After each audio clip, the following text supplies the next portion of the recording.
Help us with the intersection of news and sports, because it nicely describes your career. Former sports writer turned to news, longtime baseball fan, and that brings me to this question. It was long considered the worst case scenario that Major League Baseball would open up for admittedly a shortened season, but because of all the people those team members touch, families, the 60-year-old crew chief veteran umpire, training room assistants, bus drivers, caterers, that coronavirus, God forbid, would get on a run within the league.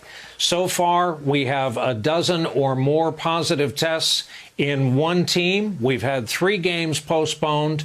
Mike, as someone who follows the sport carefully, how much danger is this season in?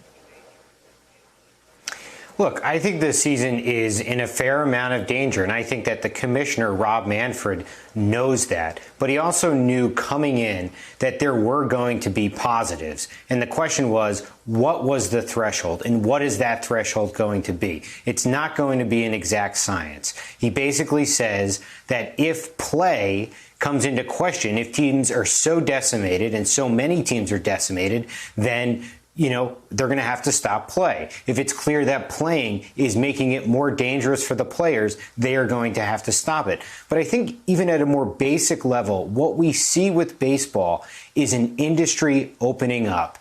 Look, we've been shut down for many, many months here. And here's baseball with teams scattered all across the country, trying to operate normally, but they're doing it with far more money than the average person or the average company or the average institution, and we are seeing the struggles in that. So if Major League Baseball is having a handful of positives here at the beginning, and they have the most robust protocols because they can afford to do that. They can afford to take the temperatures of everyone. They can afford to do testing in a semi-real-time basis. Then how are universities or public schools or private schools or any other institution going to manage this virus with almost what will certainly be less resources? Brian, and again, at the intersection, go ahead, Robert.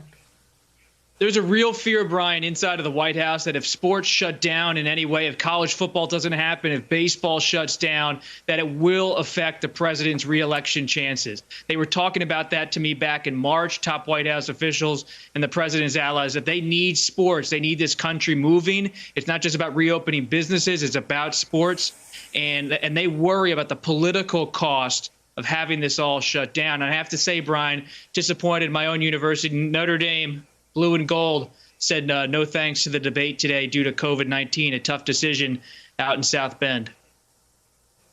You see nodding in our panelists, all 3 baseball and sports fans. It's just that Kimberly roots for a certain New England baseball team that tends to get her in trouble during conversations like this. Our thanks to our friends for taking on this intersection between news and sports. To Kim Atkins, Robert Costa, Mike Schmidt, thank you.